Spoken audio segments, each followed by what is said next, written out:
Baik, lagi laporan luar negara akan menyusul selepas ini.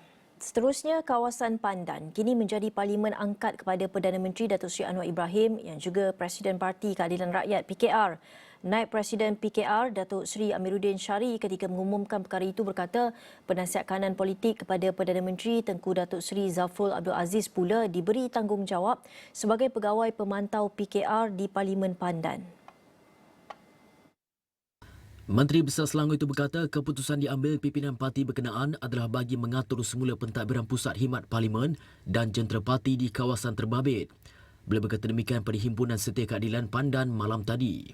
Amiruddin berkata pemilihan Tengku Zafrul bagi menjaga kawasan Pandan adalah atas permintaan Anwar sendiri memandangkan pengerusi Lembaga Pembangunan Pelaburan Malaysia MIDA itu mahu lebih agresif dalam lapangan politik di Selangor. Beliau berkata biarpun berhadapan cabaran mengurus kawasan dikongsi bekas pemimpin PKR, ia sama sekali tidak mengganggu atau melemahkan khidmat dan operasi parti berkenaan.